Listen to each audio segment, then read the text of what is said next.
We are live. Okay, let's call to order the Thursday, February 6th, 2020 Finance Committee meeting for the Council Rock School Board of Directors. Mr. Stone, take it away. Oh, I'm sorry, introductions. Let's go around the table. We have Mr. Tate on the phone, and we have Dr. Fraser. Go ahead. Robert Fraser, Superintendent. Matt Frederickson, IT Director. Ed Salomon, School Board. Andy Block, School Board. John Easterly, CREA. Mary McKee, School Board. Kristen Marcel, School Board. Cheryl Levant, Assistant Business Manager. Bill Stone, Director of Business Administration. Matt Zach Adams. Williams, CFM. Matt Adams, Transportation Manager. Okay. Thank you very much. Now, Mr. Stone, you can take it away. Okay, thank you, Mr. Viola. So we have another pretty full agenda here. We have two presentations. The first is going to be from Mr. Adams. It's going to be a presentation about the transportation school year launch plan for next year, as well as the rollout of the First View app, bus tracking app. And then Mr. Williard and I he's from TFM, we're going to tag team with debt service update. And then we have a number of consent agenda items and a couple of discussion items that we will talk about after our presentation. So without any further ado, let me introduce Matt Adams for his first public presentation as Transportation Manager for the Council Rock School District. And we certainly have before you an ambitious plan for the ways that we believe we can improve the transportation operation, learning lessons from the 2019 launch. So Matt and I have worked closely on this plan, and I'm confident that he has the tools in place that will help improve our service for our families. So I'm going to let Matt give you the rundown and answer any questions that you might have. All right, thank you. So since I started, it's kind of been, hey, school year launch is always a mess. You know, it's always crazy for a few weeks, and then it dies down. So, you know, that's kind of a definition of insanity thing, like where we just keep kind of doing the same thing over and over again and expecting something better to happen. So with Bill put together this plan, and it really just kind of starts with an objective is to continue building the trust of the community via proactive measures that actively address things that we saw in this year's launch, you know, ending in, you know, a smooth launch for the upcoming school year where we're controlling everything that we can control. The strategies, more specifically, that we have up here is, you know, we're going to be proactive. We're going to have regular communication. It will be purposeful so that we're increasing the transparency. We're going to finish the routing earlier and improve our timing with that so that there's time to implement the routes and communicate to the fleet. We're going to put in the First View bus tracking app for parents, kind of increase visibility and empower the parents a little bit with information. We're also looking at implementing Microsoft Dynamics CRM software, customer resource or customer relationship management, and then just make sure that we're applying what we learned this year. Looking at the first three there, breaking them down, you know, communication is going to be big. We need to be communicative. We need to tell the community what we're doing. We need to add transparency in the process, and what I'm looking at is maybe in the newsletter format, just continuously update the community on what we're doing, how the routing is going. Hey, we finished the CRM. Talk about what the benefits are. Talk about how we're, you know, addressing some assumptions going in. And I think that, you know, just that transparency will help the community build additional trust in us. Not feel like they're kind of left in the dark. Last year we were completing routing right up until literally the hour before HAC opened. So there was no time for us to finish the routes, really evaluate them, kind of put the polish that needed to be there. And then last part of that is that we give it to first student and give them a fair shot at getting it into the hands of the drivers, getting the dry runs completed, getting the feedback from the drivers out there that are on the front line. So this year, we really want to commit to finishing the routing and having it totally done from our perspective and communicated by August 17th, which is a few weeks before the first day of school and right before when HAC opens, so that what people see in HAC will have been vetted by my team's routing, the polish that we put on it, and then evaluated by the drivers during dry run, so that what we're putting out up front is the best product that we can possibly put out there. And then, because we're going to be putting out the best product, it's going to be workable from day one. Because we're basing it off of where we are right now, which is in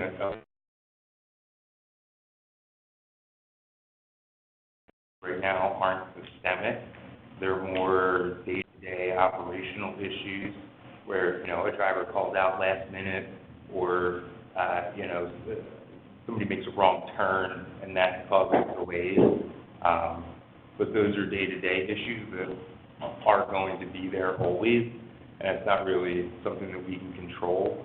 But because we have the additional time, and we're going to make sure that we have the additional time this year, there will be several rounds of vetting before the family even see their bus stops or their times. So with that in mind, we want to hold any changes that we're making for a period of time until through September 10th, I think, which would be 2 weeks into the school year. And the reason we want to do that is so that we can have data behind changes that we're making. We have time to be intentional and implement the changes that, if they need to be made, implement them, in a very methodical way, so that we're not doing kind of what we did this year, is where we're making so many changes so quickly. There was a period of 2 or 3 weeks where we couldn't get our footing because no 2 days were the same. Of course, anything safety related will be addressed immediately. That wouldn't be part of any type of hold on when we're implementing changes. But that'll give us time to evaluate what's going on, why something may or may not be working, and be very intentional when we're making changes, so that when we make a change, it's communicated well and everybody's on the same page and aligned with what needs to happen. The last piece on this slide here is the First View bus tracking app, and this is really something that is being actively tested now. We kind of expand the testing out to more buses in the upcoming week or so, but I feel like this will give the parents more peace of mind, so that they can see on a map like Google Maps where the bus is. They can get an accurate ETA for when the bus is going to get to their stop. They can see in the morning after their child's been picked up. It's a very good product, and it's again, it's part of that, let's be transparent so that if the bus is running late, well, you know exactly how late.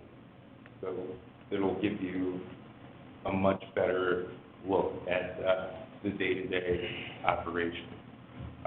And because we're going with that one, right now we're doing the testing. I have a few more detailed slides a little bit later. But coming into the next two strategies that we're putting in place are the kind of the other side of the coin is the Microsoft Dynamics. So when we do hear from the community, a big point of frustration this year was we would be contacted and then we weren't organized enough to respond timely, requests got lost, and that became as big an issue as some of the initial requests or issues that we saw.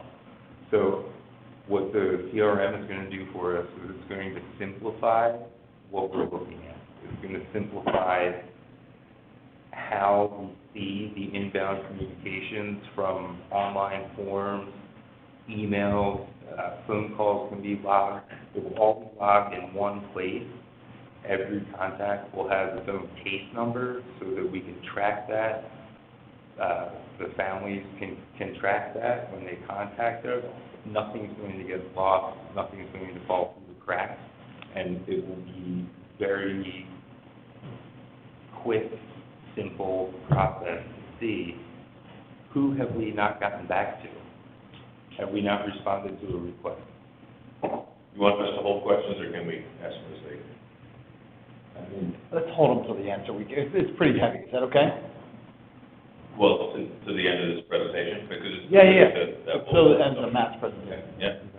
Yeah, the CRM Thinking the same thing. CRM software will keep our efforts focused on working problems that are brought to us and actually doing the work that we need to do instead of trying to figure out if someone else in the office has responded to an email or someone else has answered a phone call, and just simplifying it and aggregating what our efforts, I think, will be able to respond to community concerns, even if it's just to say, we have your concern, we haven't found a solution yet, but we are working on it. I think there's no reason that we won't be able to do that in 24 hours when the contact comes in, when the email and phone call comes in. We'll have that touch point back within 24 hours. And finally, it's just apply the key learning. Through the first few weeks of this year, almost everything that was brought to us was addressed, and stops were updated, times were updated, routes were realigned, buses were split, vehicles were added, and as a result of that kind of hectic period, where we sit right now is in a pretty good spot. We have a very good base to build off of right now, and going into next year, it's going to be minimal changes year over year. We're not going to be rerouting everything. We're going to be starting with something that's good, that's workable, and make it better. We know that some of our assumptions going in for ridership were too high. Some of our assumptions for, how many kids could be at a bus stop before it just becomes too much. We know that, so we can route going in this year saying, okay, to start with, we're going to assume that 100% of elementary school kids are riding, and make sure that we're not assigning buses too many kids. Make sure that we're not starting off the year with overcrowding. Also understanding that, there's constraints on, how much money is available to spend, how many buses and drivers are out there, but that will be our starting point, so that we can ensure we're not seeing the same type of safety issues and overcrowding issues that were probably our most concerning issues at the beginning of the year. So that's kind of the core of what we're doing. And really each of those goes directly back to, you know, one of the key themes that we saw in the beginning of the year.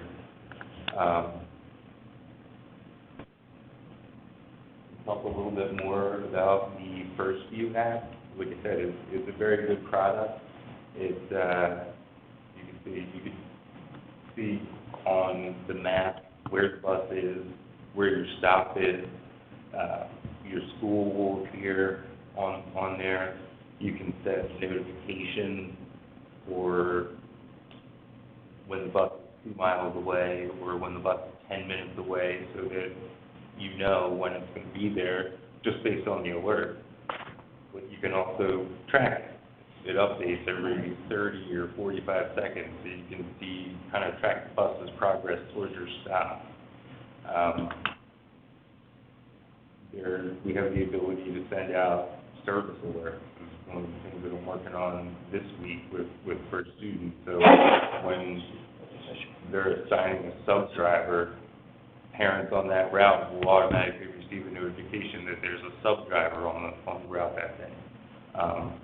But the main thing is, it solves the problem of where's the bus. It solves the problem of when is the bus going to get here. You know, it reduces that call volume. It's a simple call, but you know, it can lead to, okay, well the GPS hasn't updated on the bus, so then we have to call for a student. Well, the first student radios out to the driver tells them where they are, and they radio back. And then the dispatcher gets back on the phone with us and tells us, and then we get back on the phone with the parent. It eliminates all of that back and forth and just presents it in a very clean, easy to understand format. You can track as many kids as you have in the district. They can all be tracked on here. They're color coded on there. I have both of my kids on there. One's purple, one's green. But it's a very robust, very solid product. And you can, again, like I said, it says on there, you can track when the bus arrives at school, so you know they're late or they're not late. Make sure they're arriving on time at school. It will tell you what time the bus leaves school. So there's a lot of information in there that kind of empowers the parents and allows them to really see more of the operation and how their kids' ride is going. Just highlighting a couple other features of this. It's very secure.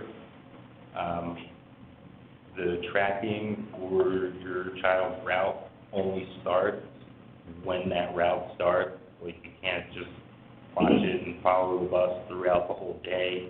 So it will only show you the route that your student is on specifically. In order to register and even begin tracking, you need to have the student ID and a randomly generated code that we'll put on hat. So if the parents want someone, you know, like a caregiver or, you know, someone who gets the kids off the bus to have access to it, they can decide that. But if you can't get into hat, you can't track the kids. So it's very secure, and just an absolute minimum of data needed to cross-reference and see which kids are on which route is stored in there. They have a very, very good kind of an FAQ, self-help help section. They have, during certain hours, live people that can answer the phone and help you through technical problems with the app. There's a developer feedback section. This isn't like the, hey, my bus is late today, but this is like, hey, I wish the app could do this. Because, you know, it's something that they're continuously developing, continuously improving upon. Universally compatible, and it's free. So it's free for the district, it's free for parents, and there's a web-based kind of back end where we can also monitor what's going on. And, you know, there's additional tracking information that we have access to.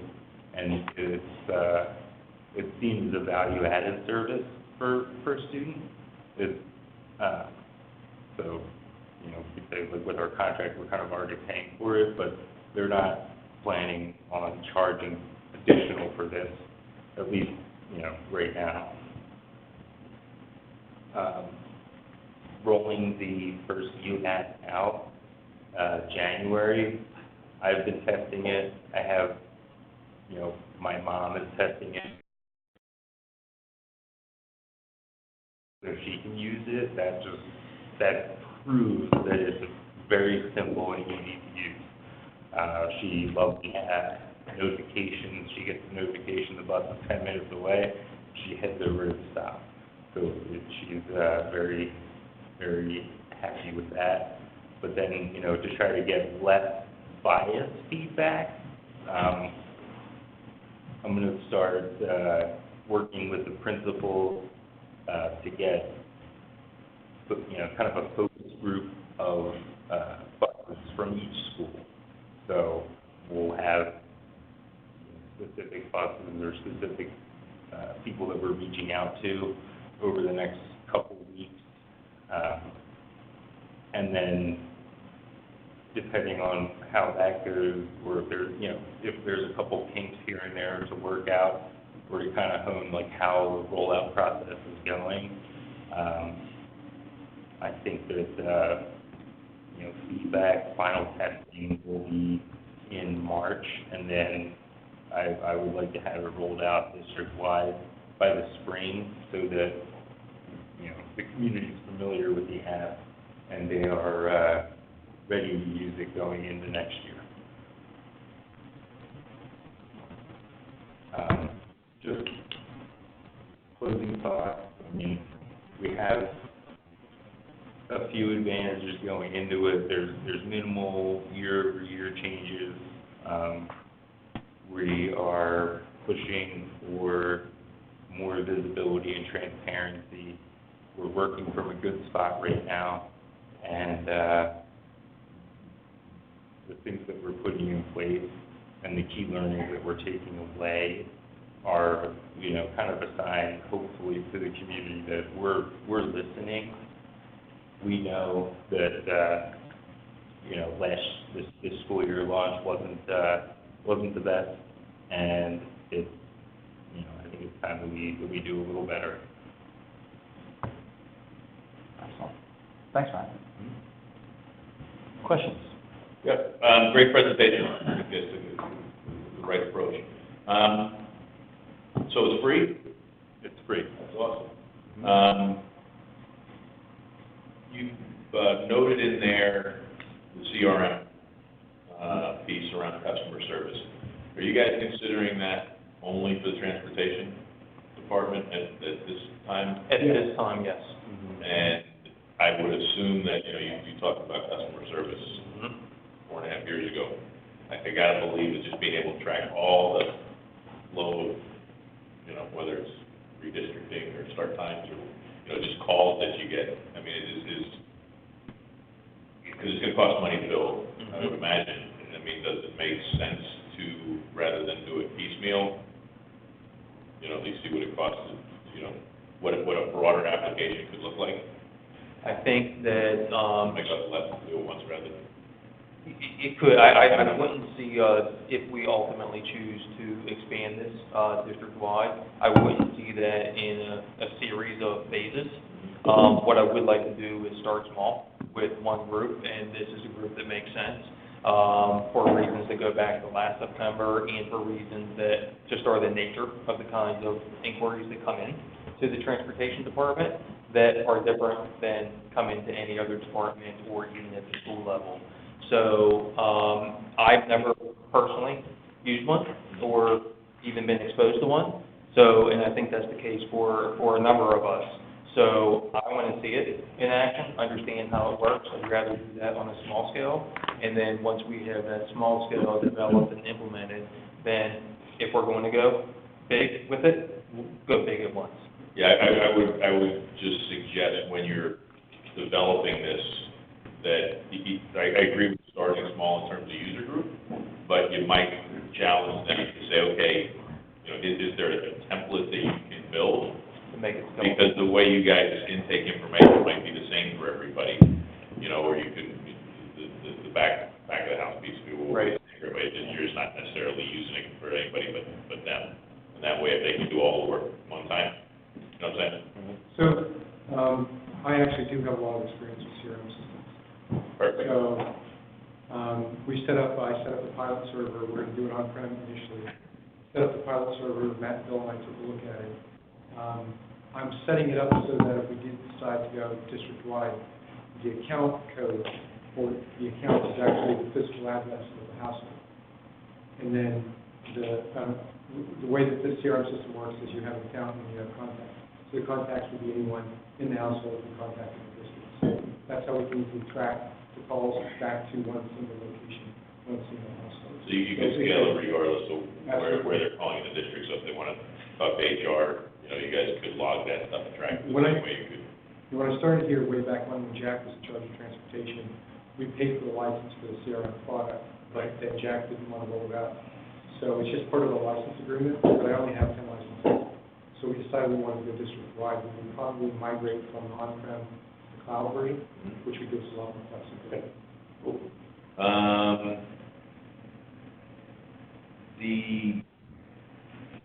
Before I go on to my first view, just another one on pickup times. Just personal bugaboo for me, I think some of our pickup times are really early, and I kind of get why that is, you're constrained by resources. But, you know, when you guys are, you know, kind of thinking of the learning for next year, we have, or at least I've got some feedback around, probably because I'm a little farther away. You know, just to me personally, and I know this is probably unrealistic or costly, but, you know, so getting a kid on a bus before 6:30 stuff, and then I know with secondary school start time, maybe this all goes away, but, you know, being on the bus before 6:15 or 6:20, where your kid's got to be out of bed at 5:30, we really should try to avoid that to the extent we can, for the public school kids, really for all kids, but to the extent that we can next year. So that's just a bit of feedback. I'm not responsible for anything. And then specific to First View, are these the two kids that were working with Andy Rowe, or is this just completely different? Completely different. This is actually connected with First Student. Yeah. Okay. That was their first. That answers the second question. It's just like any other app you download, right? Would there be any way to integrate it into our CR app, or is there a way to link it to where, you know, on the CR app you have on your phone, you go into that and, you know, you can see news, you can see this, you can see that, as opposed to. Blackboard Door, I think Susan O'Grady did mention that it's possible to sort of pull it under the umbrella of Council Rock and all that, but we can confirm that with her. It would be nice if it did live on. Just one more. And then the last question, on the last slide that you had in there they had a kind of a customer service piece for the app. Yeah, right there. So I keyed in on that, support is provided in English only. I know in the, you know, there's things like on district websites, we've got to be ADA compliant and a bunch of other things. These guys dealing, because it's being used in a school world, is that kind of as compliant as it needs to be from us? I recognize for a student app, not necessarily ours, but, you know, it's associated with us, so is that?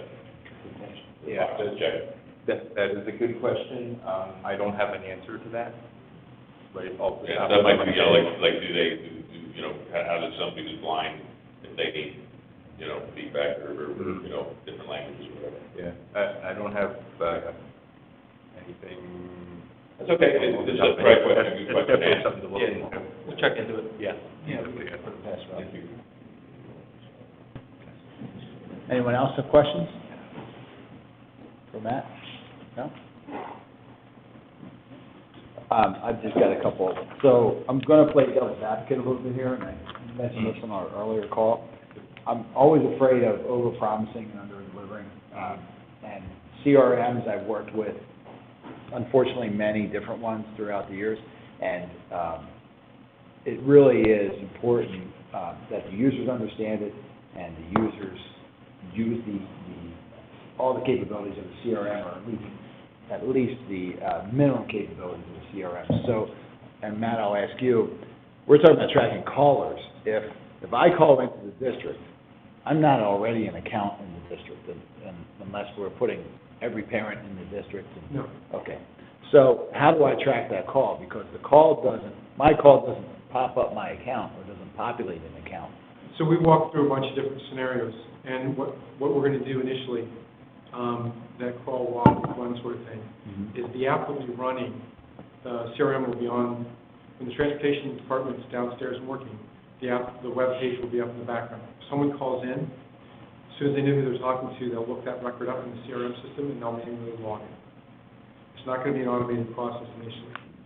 Down the road, if we decide that's the route we want to go, the call coming into transportation, we'll see if they can find the caller ID in the account, because we're going to do an export from Hack into the CRM system. So we'll have all the phone numbers that are registered in Hack, so it should be able to do an account lookup. Initially, we're not going to do that simply because we want to get this up and running, by the end of May, so that we have plenty of time to work with it over the summer. And that integration is a little too robust. We're starting with the data import, customizing the forms and the screens and the reports, and that's enough to get started. Get them trained in the process, because it is a mindset. So once that's in place, then we'll start looking at refining the system more and more. So we have talked about long-range and short-range plans. The idea is just to start collecting the data in one spot, so that if someone's out, Michelle's out, Stacy can come in and look up the account and see that yesterday Michelle applied. Yeah, the difficulty is you're going to have some users who are very, very good at entering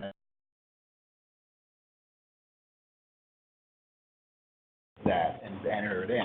That's just the reality of these things. So we're going to have you have to have very strict SOPs about how that gets entered. Right, and I'm working on that now. And the other thing we talked about was the fact that once you start to be able to generate reports, contact reports, I can also generate contact reports from the phone system. And I can show, 300 calls came in a transportation today. If he sees that the department only handled 240, what happened to those other 50 calls? Somebody answered the phone, but nothing happened. So it'll take some training initially, but pretty comfortable that by the start of the next school year, we should be fine. Okay. Yeah, it all works great when it works great. When it works great, right? And when everybody's doing what they're supposed to do. So I think the 24-hour return should be an absolute. I don't think that there should be a single call or contact that should not. So I think you're right on board with that. But I think you have to prepare yourself for the fact that the implementation of the CRM might actually step you back a little bit on your response time in the beginning. Because that's why we want to start training on it over the summer. Okay. So that by the time, the other thing also that we talked about is the capability format to add people to the system as needed. So that if we need to expand the call center like we did this year, we can throw people in the training room and the system will be there. Okay, great. Mark, just Looking forward to question it. for you. You said that, the response time might kind of fall back, and is that just getting used to the system? Sure. And so then I'll go back, Andy, to your question about making this big. As you know, as everyone here knows, we have introduced a number of electronic systems in recent years, Time Clock Plus this year, Telenet, and so on and so forth. I think that we will be, breaking some people over the edge if we introduce another one. Now that I'm hearing this again, I haven't used one. Mike, I completely agree Yeah. with implementation. My question was more about the system itself. Right. Whether we about have building it, or you can build it all, Yep. you build it, so that it can scale if you wanted to. Right. That was the bigger question. That part might cost more than, but I completely agree with what you're saying. Yeah, you've got. It's interesting for me to hear that. You have to have it a pilot in a department, you're gonna have to have, if you have a core of, you know, I don't know how many people are gonna be running it, 10 or 15 people who, after a year of working with it, 2 years working with it, really understand the system and can help everybody out, that's what you're gonna need. If you try to implement it across the district all at once, it's gonna be a big crash and burn. I'm just telling you. All right, the other thing is, I had an opportunity to look at the app, and I just checked again. There's a lot of, it's kind of hot and cold. Some people, it seems like it's either 4 stars or 5 stars or 1 star. So that's, again, it seems really, really great. And when you were explaining it and the GPS and being able to track the kids, but I think we also have to be prepared that some people really, really love it and some people aren't happy with it. So that's probably going to generate additional costs when you throw in a new piece of technology. That's also going to have to be dealt with. And then we have our people, how do you walk through the app? How do you do this? Some people are just going to call about how do you download it. Right. So I would just caution, just be prepared for all that extra work that's going to be involved. Yep. Yeah. Mark, I actually have a couple, sorry. Yeah. Is this a standalone for Council Rock, or are we just using their own app, just making it for Council Rock? This is an app that they have before. It's active all over the country right now. Yeah. So, the music you're saying that Mark referred to, or what other people are saying. In my opinion, is that get this rolled out as soon as possible, see where we are, and what the feedback from our families are, rather than wait too long. Because too long approved, you can't catch up again when you're too far past. Can you just circle back? I think you'll see that. I think you'll see the full launch, hopefully, coming off spring break. Say March, yeah. Somewhere around there, yeah. Well, what I'm saying is, if it's already in place, what prevents us from expediting it out? There's 1-star reviews. We have People, that's why I asked. We have to finalize how we're gonna get the codes and the hack properly. Okay. So we need to do that 2 or 3 times. Right. Because that's where the biggest problem is gonna be, is somebody's gonna want to hack the code and it's not gonna be there. And that's gonna generate costs. So we need to work through that process first. That's the part that I missed. Yeah. Okay. And you probably need to understand what the test users think about, to help you better, when you communicate it to the public. Right. You want to make sure that you know what some of the big watch-outs might be. and that good stuff. Yeah. I just want to circle back, walk me through this timeline of what we're going to do and preparing again for next. Are we looking at these routes again? Or are we looking to fix what we think is still a recurring problem? Or where are we at? I'm just a little unsure. We're in a place right now where service is good. There's no systemic problems left, like there's not, a route that is too long that's causing latency. There's day-to-day problems, like a bus breaks down, and then that generates delays, but it's operational day-to-day issues that are, causing the problems that we see now, which tells me that the state of the transportation network is in good shape, and that's where we're starting for routing next year. So, we'll roll over exactly where we are right now and into next year, and then we'll be adding, the new kindergartners and, kids will be going from, elementary to middle and middle to high school. So, there's a little bit of routing that happens there, but we're primarily working with where we are right now, which is a good place. Okay. Because I think there's a concern in the community that if we look to undertake something again, that the kids are getting moved again. And are they going to do, another bus stop? Just so we talk about transparency, just so everybody knows where we're going and where we are. We are not changing our stop locations, but we are not, we are starting from now. So this is not, these initiatives are building on the good things that are happening now, not any kind of policy change or this is where we're. Thank you for reiterating that we're on YouTube, so everybody can hear that. Thank you. Will we say again? Please, we're not changing anything. Thank you. Okay, anybody else? Just one more that came in on the phone from the audience Listening at home. listening at home. So first few tracks, the north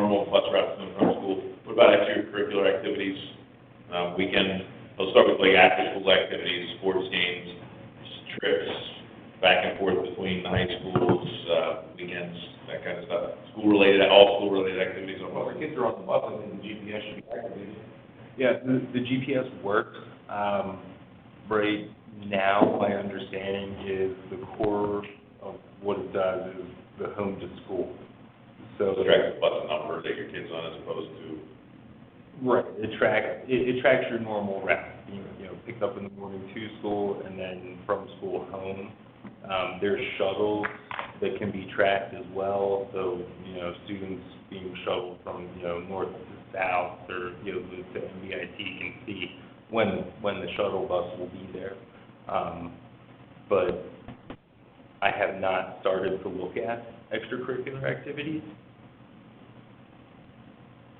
Gauging by what I understand of the system, it should be something we could do. it's just, again, when you roll it out and when we communicate broadly to the district, that might be something that you want to know. Because, you know, as an example, if they, you know, how do you tie, how do you know, how the system know if your kid is on a team and they're trying to track all those different things? You know, we might say, hey, listen, if you're concerned about tracking your kid, get like, you know, like 360 or whatever, so you can track them regardless of whether they're on the bus or not. But As long as the students can be, the specific students in that activity are included in the trip assignment, they should be able to track it. a lot of stuff is done It's last minute, so that's. Yeah, it will be logistically tricky. Yeah, which is fine if it's logistically true, let's just, when we, let's not understand it, communicate it, because parents will ask that question undoubtedly, not just now, but when it starts. And you also, at the same time, you don't want them to just assume that all the buses are tracked. That's true. We have a communication that we're gonna draft to go out about the first ULAP. We're planning to send it out tomorrow. So we'll emphasize home to school and school to home. This is great that, you know, people have been asking us for, you know, for something for a long time, so it's awesome that we're. Okay. Anything else? Matt, great presentation. Thank you. Thanks, Matt.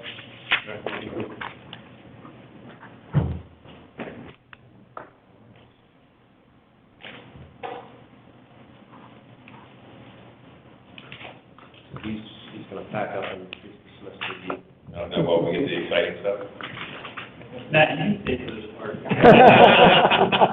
like your presentation. I'll invite Zach Willier to the table. He's our financial advisor from PFM.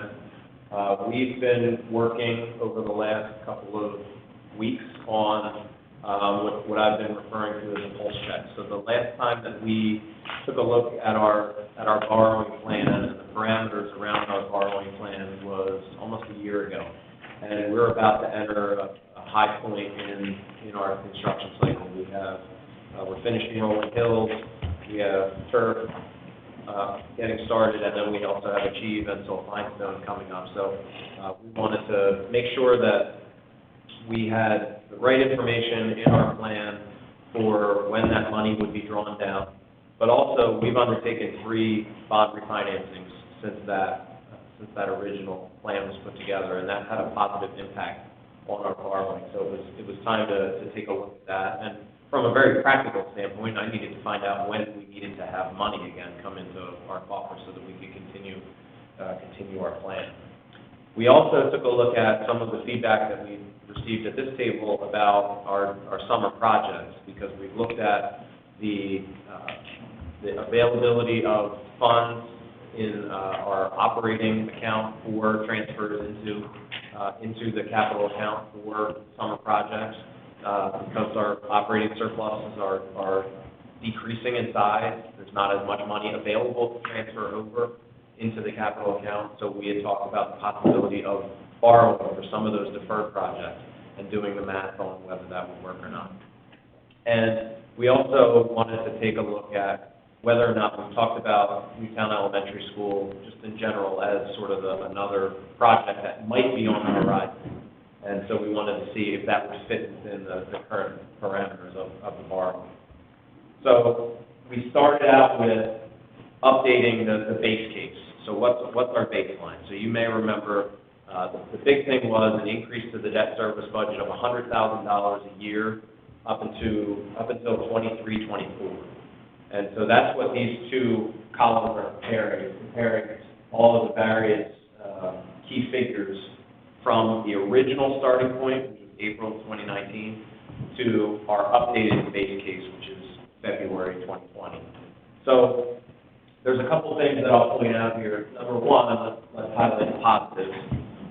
We've been able to, through the bond refinancing transaction, there's no need to use any fund balance as a result of the refinancing. So kudos to CFM for helping us get to market at the right time to be able to do that. We've also reduced the amount of capitalized interest associated with that. So if you remember, that's kind of borrowing the funds a little sooner so that we can accomplish the projects, and then you pay it back on the back end. So there's a little bit of that additional cost. That number's also going down because of the bond refinancing that we've seen.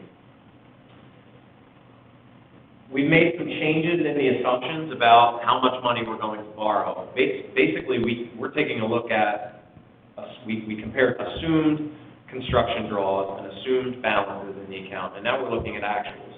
So this is based on what we have available in our account now, and also made some changes around our assumptions for contingency. So construction projects have, a certain amount of uncertainty associated with them. I've chosen not to include the entirety of the contingency in our assumptions, because we're able to adjust pretty quickly if we find, some issue that we need to borrow a little bit more money for. We can tack that on to a borrowing if we need to. It's a little easier to adjust in that way than it is to borrow the funds in advance and then end up with, a 10 to 15% contingencies left over when the plan is done. So I prefer to be adaptable during the plan rather than having to sort of figure out a way to spend money at the end of it. So that's what you're seeing in your base case here. And as we go through the next couple of scenarios, you're going to see this graph, which shows the gray bars are our budgeted amounts, and the blue line is our debt service. So you can see it ramps up slightly, and then drops off a little bit, and then drops off again. So we do have some capacity going out in the future years here. So the first scenario that we wanted to look at, there were two changes from the blue line to the orange line. The first change is to assume that we add $6 million to the next borrowing, and that would cover the backlog of the deferred projects. So we would work out a schedule on when we would get those projects done, and we would increase the amount of that borrowing. We have a 3-year time frame to spend the funds. So I'm certain that we can accomplish that $6 million worth of work even over a couple of summers if necessary. But the second assumption that we made, because we wanted to butt this up against the current parameters that we have in our borrowing plan, is we know now that it seems like every time Zach is here, we talk about historically low rates. And if you are so inclined, he has prepared his normal handout for you. There's an interest rate chart in there, and it shows that the interest rates remain very low. So if we don't need funds until December of 2020. That's when we would, theoretically run out of money. So we can plan to borrow at that point, but when we look at the interest rate chart and see that right now the funds are very cheap, there is some merit to running this through the model with current rates to see if borrowing soon would allow us to accommodate the additional borrowing for the summer project. So you can see on the chart here that obviously the orange line is going to be a little bit higher because you're adding $6 million of principal to your borrowing, so that's going to have some additional cost. But what you see in this table here is a comparison of that base case that we just updated with that accelerated borrowing plus the additional $6 million of deferred projects. And the combination of those two things, I won't say they offset each other, but there's a positive effect of using lower assumed rates in the analysis and adding that $6 million in, and it essentially keeps us within our current borrowing parameters. So these numbers here, these in red, they're small, about $200,000 of either an increase in the debt service budget or use of fund balance, and then a little bit more capitalized interest. Those could be eliminated when we do the borrowing because, you know, we will assume some conservatism in our model. So when you look at this, you see a $6 million change in principal, but you're still able to accomplish this within the parameters that we set forth at the beginning of this plan. So based on this information, we're not looking for any board action at the next board meeting. All I'm looking for is kind of nodding heads around the table to say, it makes sense to try to get after this money now while rates are low and be able to afford some of these deferred projects, which will have the benefit of then not needing to draw down our general fund balance or put any additional stress on the operating budget for extra transfers. We'll still use the model of, as the surplus comes in, we'll take that money and put it aside to sort of. It also saves us a significant amount of money by not deferring those projects. Yeah. True. And it also, I mean, you can probably do a break even and out there, right? This probably ends up saving us significant money. Yeah, I was just gonna say, Andy, that, I hate the idea of continuing to defer necessary projects and seeing their costs continue to rise. So this seems like a really wise thing to do. So thank you, Bill. I don't know that I deserve the credit, but you're welcome. Any other thoughts? That would be really good. Well, actually, Doug and I talked about, not this per se, but, you know, we talked about facilities the other day with the meeting coming up, and you know, in continuing light of what's going on in Philadelphia with their buildings, I mean, how can we afford not to keep the PM going, preventive maintenance in these buildings now, and continue down this path? My only question / concern would be, is this like the reality of us in the future, of borrowing to do these things, or do we think this is because rates are good, this is a good scenario?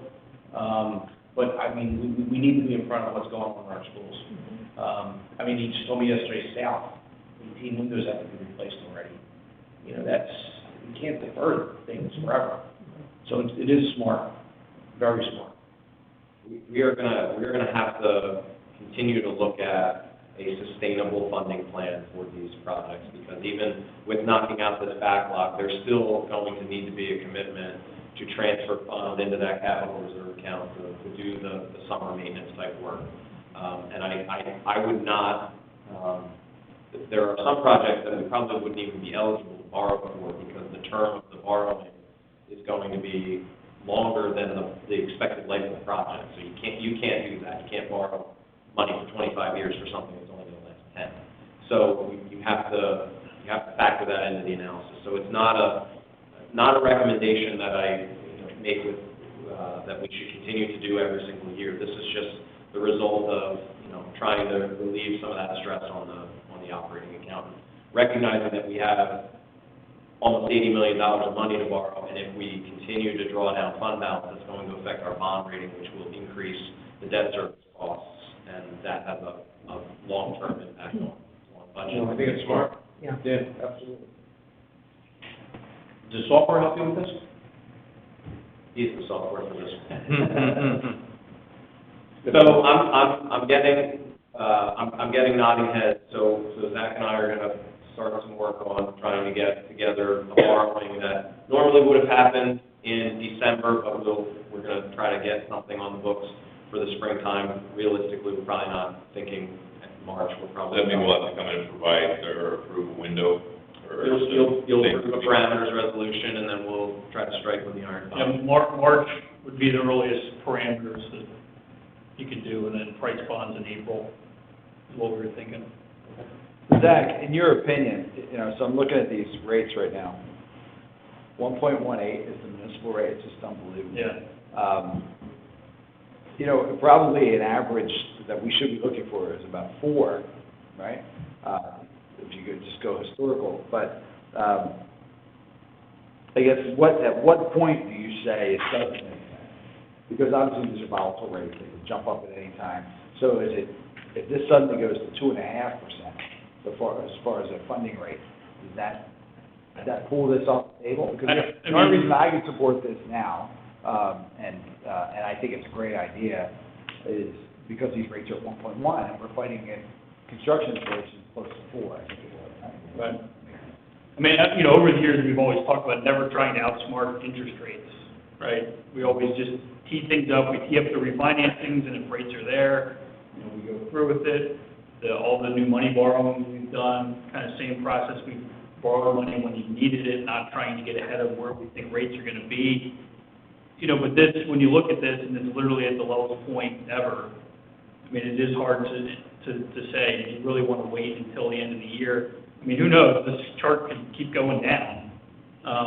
But I think because you have a lot of defined projects, and you have a need for this money, whether it's this project or this project, that accelerating the borrowing because the rates are low is kind of a reasonable thing to consider. What we wouldn't want to do is if you didn't have projects ready to go, we don't want to hop out and try to borrow money because rates are low, and you'll figure out the project later. That's not responsible. But this is a different situation. You have all these, a lot of this is shovel ready or ready to go. Accelerating it to try to hit it, I mean, even if rates move up 1% from here, you're still going to be, at a historic low or an all-time low almost. So I think it's a good thing to keep moving forward with. I mean, in all this debt that we just refunded that saved $2 million, I mean, we were refunding things that had an interest rate of 2.5, some of it even lower, and we were able to save almost $2 million over the last 12 months in debt service costs. So it is strange, but we'll deal with the yield curve as it, appears to us. Okay, good. So it sounds like you have what you need. Yes, right? thank you. Yep. Very good. So the last thing that we wanted to check was, what does our debt service schedule look like when we think about the next project, which just for this exercise is Newtown Elementary School. We are trying to figure out whether it can fit within the current parameters that we have for our debt service. And so that's what you're looking at here with this orange line is the addition of Newtown Elementary Schools against that base case. And you do see a spike over and above our budget, and then the payment amounts remaining above the budget. So we can't fit the next project into the current borrowing parameters. We would need to adjust either the budget amount or commit to utilizing fund balance to take the next step whenever that might be. But I'll flip back quickly. You do see a drop-off here in debt service. This is going down to about $16.5 million in the 28-29 fiscal year. So that gives us a little bit of a look ahead to when there's a natural drop in the debt service budget that might be able to accommodate the next round of projects once we get through this round. So you can see here in this red column, we would need an annual increase to debt service of at least $600,000. That's over and above our current plan to get to $19.1 million. We're at $18.8 now. And then the use of estimated about almost $6 million of fund balance to make that happen. And that's, we just talked about not wanting to use fund balance, so it would be counter to think about that. But just that's the kind of the lay of the land as far as our debt looks. And this was a good exercise to do, knowing that we've got bids to be open for Turf, Star, and Soul Limestone. We know that we're poised to be able to accommodate those once, hopefully, construction costs come in where we want. And this timeline around Newtown L, if you recall, is consistent with a long-range capital plan that we developed. So we talked about the projects that are in the pipeline, all schools air conditioned by the summer of 2023, and then probably we wouldn't be looking into about 2030 by the time we get down to Newtown L. So that's the ballpark that we'll be in. So Zach has prepared, Zach and the team have prepared the typical handout. So if anyone is interested, it has each of the scenarios and the borrowing plans in there if you wanted to see what the schedule would look like, again, based on the assumptions that we have now. Yeah, this is a good high-level, overview. I mean, we have 4 pages in here that, believe it or not, are the simple version of all the backup, but they can definitely make your eyes glaze over if you look at them for 2 I tell you what, I think by the 6 years I've been doing this would be great to see. This is a good high-level. No, seriously, this is awesome. That's very good. So So I'm not sure we really need to delve into this. Does anybody need Zach to go over this in detail? Zach did some calisthenics for me on Yeah. A, 1B, Well, 1C. this is available on the website after this meeting, right? If the public wants to view it, what we're referring to? Yes, and they can't sleep. So that's the financing plan update that's gonna be available. Somebody's gonna wanna pull this down, no doubt about it. Financial advisor. The financial advisory committee should, yes. Okay? Any questions? Any other questions, comments? So bond council will be back, assuming you want to move forward, they will be back at the March meeting, so just let us know. Yep. Okay? Thanks. Thanks, Zach. Thank you. Yeah. All right, I'll see how many consent agenda items I can have done before Zach gets out of here. So we have a couple of items that will be moving forward, or will be asking, that will be asking to move forward to the February 20th board meeting. The first of which is the approval of the 2021 Bucks County Intermediate Unit budget. This is, as the board well knows, this is an annual requirement. We make a contribution to the IU's programs and services and instructional materials and research services budgets. So you see the those two budgets there. The programs and services contribution is to the division. It supports the overall efforts of that group, but it does come back to us in the form of services that the IU provides. So that's that first line there, and then the direct purchase services. This comes to us in the form of either instructional technology or instructional materials and research services that the IU performs on behalf of all 13 districts in Bucks County. So you can see total contribution, $140,000, down about $500 this year. And the IU's budget overall is flat, but there's a formula that these contributions get run through to reallocate for each of the member districts, which is why you see a decrease for Council Rock. I did post on Board Docs the budget document that the IU puts together, which has lots of detailed information on their spending, if the board is inclined to review that. But we'll be asking for approval at the February meeting. Any questions? All right. Any likely objections?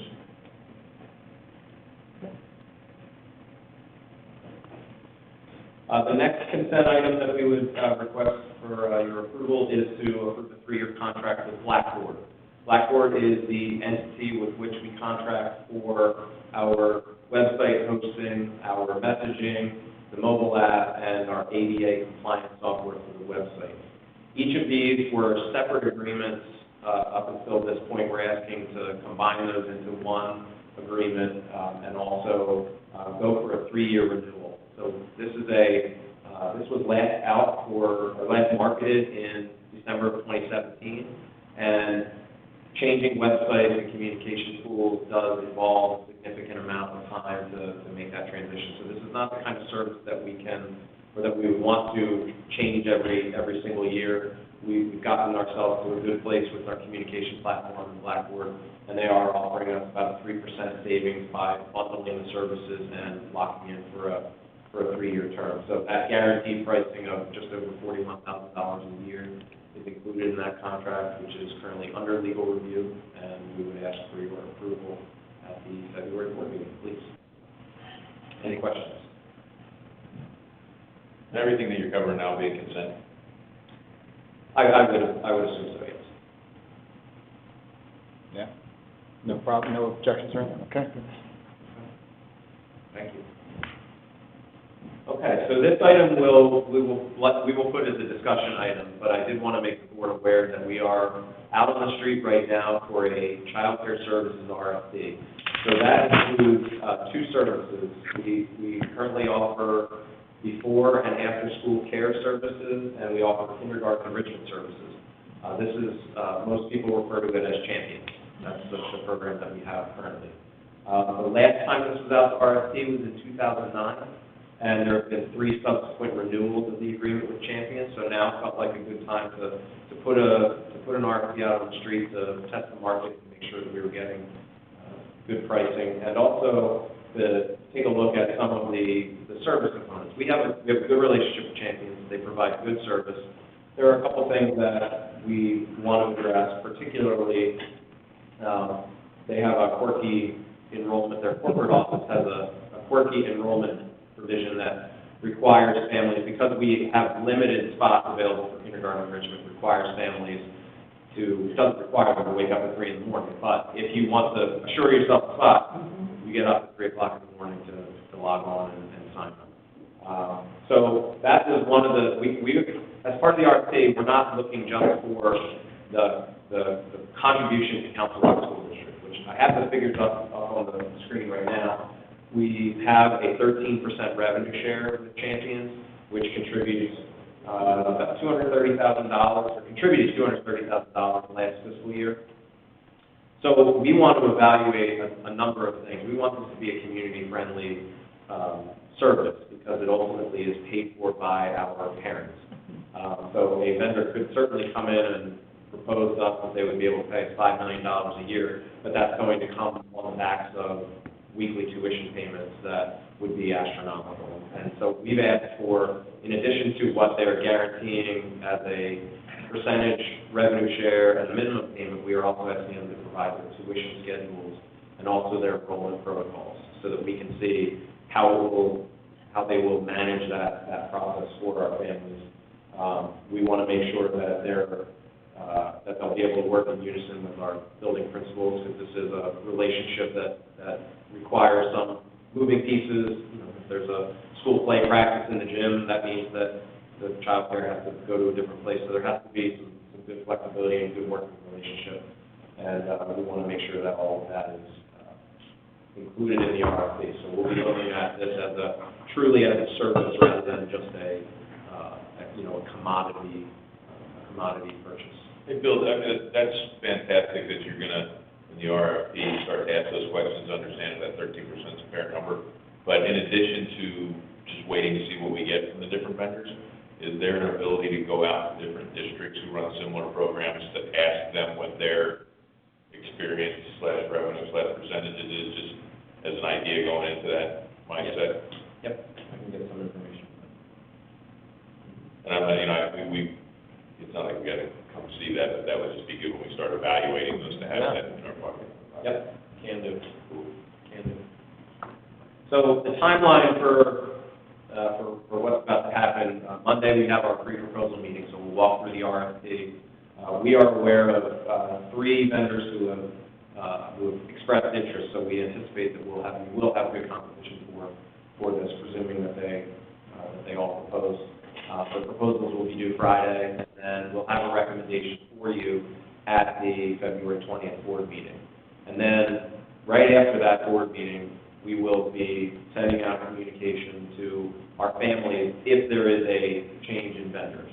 Because if there's a change in vendors, then we're going to be working with the current provider, because right now, Champions is kind of moving ahead with securing enrollments. We're going to make sure that whoever the provider is, if it's not Champions, they know that they need to honor those enrollments. Will that be part of the RFP process, understanding how they're gonna do that, indemnifying us against any penalties if they?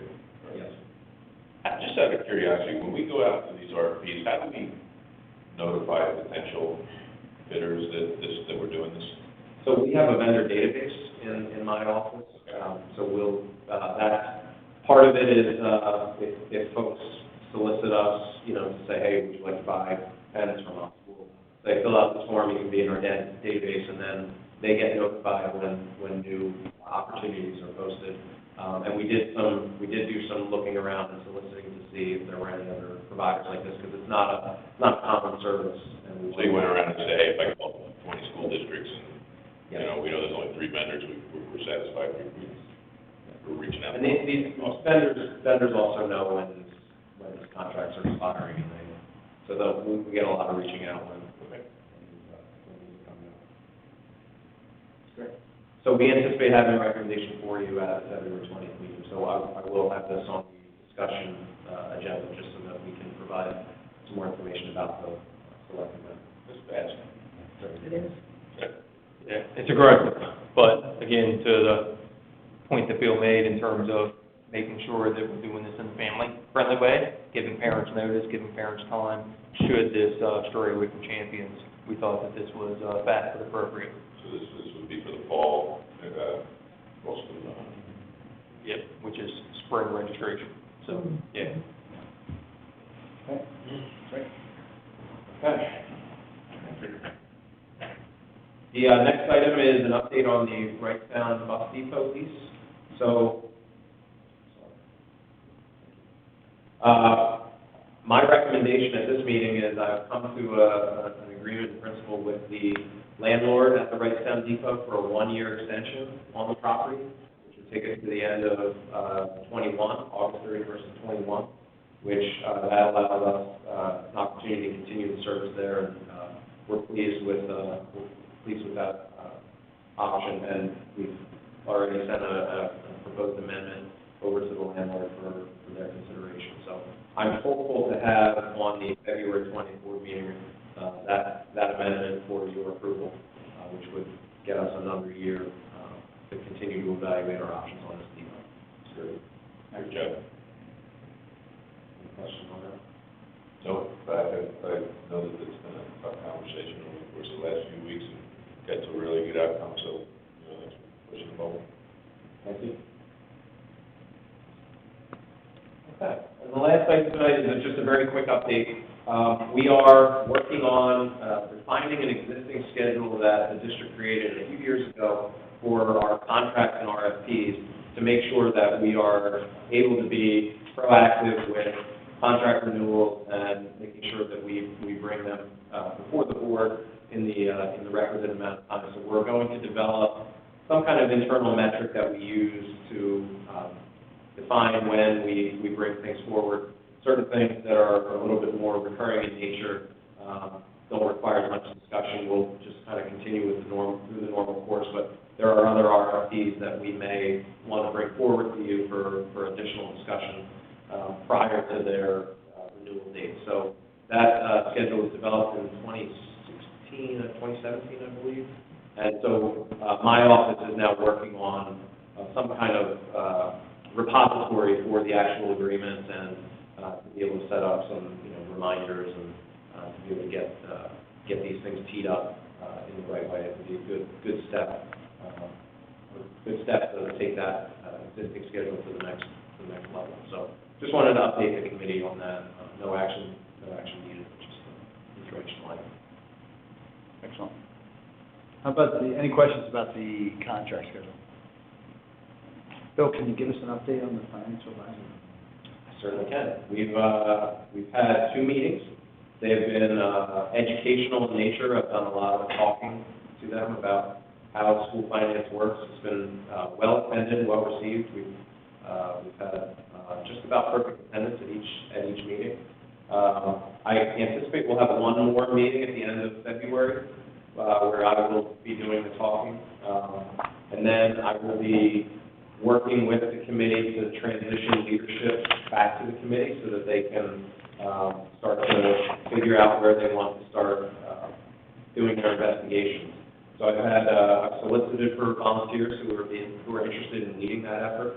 I received 2, and so those 2 gentlemen and I are going to have a conference call next week to get them up to speed and talk about how we're going to move the committee forward. Can you share who that is? Yes, Dave Oborowski and Alan Tools are the 2 volunteers. So as we've been going through the process of educating, the original intention was that we would have sort of we would have periodic updates from the committee, and I'm hopeful to do that at either March or the April Finance Committee meeting, have representatives from the back here to talk to you. But we've also been, we've started looking at the budget process, and there's been good questions on certain things. So I'm taking the view that if there's any kind of low-hanging fruit that we get recommendations that could impact this year's budget, that we take a look at them rather than wait if it's easy to implement, just if it comes out in the nature of the work that we're doing. So I'm not closing the door to a full report at at the end of their work. I'm seeing it as being a little bit more fluid if it's possible, to make those kind of changes on a more ongoing basis, so. That's where we stand. We have a recurring last Monday of the month, at 7:30 in the morning. That was the way to kick off your week. Good attendance nonetheless. That was when we could find the time that worked for everybody. Not surprisingly, Monday morning. Well, great work, thank you, Bill. Any questions about the financial ledger committee? Okay. Anything else? We don't have any public out there, so we don't need any public comment. Any comments from the committee, from the board? Okay. No, great meeting. Yep, thank you. All right, we're adjourned. Thank you. Yeah.